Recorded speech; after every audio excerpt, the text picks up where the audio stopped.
Fanalysis combines the metrics of fantasy football with the analytics of sports betting to find the sharpest edge. So let's bring in a sports investment analyst from SportsGrid, Jared Smith, joining us. And Jared, let's start things off with the Jets. They're clearly staring a winless season straight in the eye, and now they've got yet another double-digit spread. 17 is the spread between them and the Rams in this game. What do you think of this number? 17.5, actually. Yeah, it's one of the bigger numbers you've seen all year. I think the biggest number was that Chiefs line, which I believe we had the pleasure of breaking down as well, which was in the 20s. Right. So this one's in the teens at least. This one's at least in the teens, a little bit more palatable. This is the fourth time, though, in the past 2 years that the Jets have faced a line of 17 or more. That's embarrassing. It is, and I hope we next year when we're doing Fanalysis in 2021, God willing, back in the studio, that we aren't talking about 20, 25, 30-point spreads for the Jets. Hopefully it's more, 3-point spreads, 7-point spreads, ones that, hey, maybe they have a fighter's chance to win this game, but I don't think they have a chance to win this game. I think you can make an argument, Steve, that the Rams are top to bottom, nose to toe, is the best team in football. They're a little bit limited at quarterback.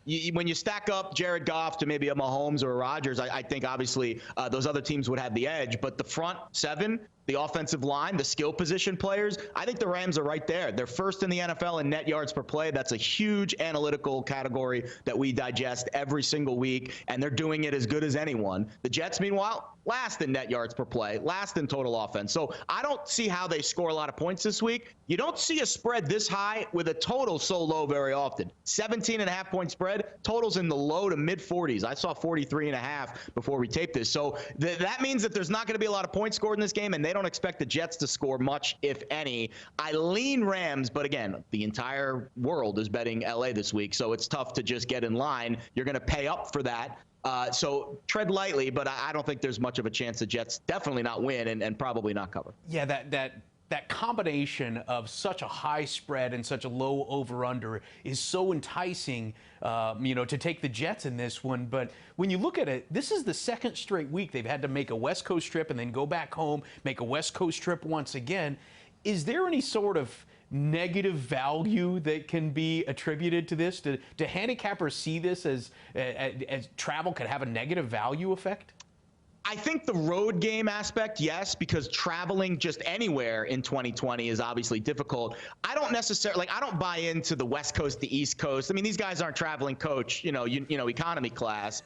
So I don't think it affects them as much, but there is some fatigue. Now, Sam Darnold is from that California area, so maybe he is enjoying being back in LA, but I don't know how much they're really going to be able to do. Again, very restricted with their travel as the NFL keeping tight guidelines, of course, because of the pandemic. So I don't know if it's an impact on the distance traveled, but I think the amount of times away from home probably has a toll because of the protocols. I think the fact that they're all on the plane together for 6 hours and they have to relive what they just went through can have a mental effect on pretty much any team. All right, so the Giants open up at 3-point dogs against the Browns. This line has jumped up to 6.5 points. What do you make of a line movement that has ballooned that drastically? Is that clearly getting the attention of the pros?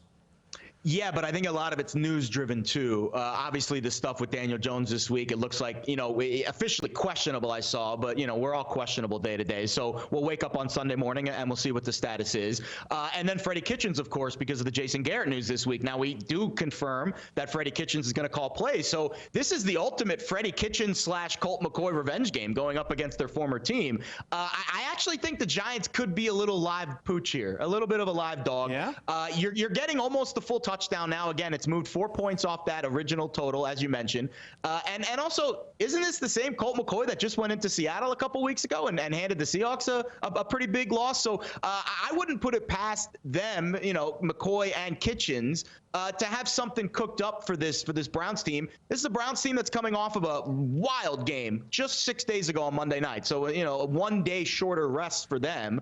And I certainly think that on prime time, big stage, MetLife Stadium, I could see the Giants playing for their season, playing for pride. Their defense has been good this year. I think they've got a chance to shut down this very good Browns rushing attack, which is one of the best in the NFL. I lean, again, not crazy about it, but I would lean the points in a primetime spot for Big Blue. And I would make one point. That win over Seattle probably had less to do with McCoy and a lot more to do with that Giants defense, Very what true. they were able to do. But let's turn that attention to the Browns. Is it a little concerning, though, that they are coming off that Monday night loss and then a short week? Does that leave them a little bit more vulnerable this week?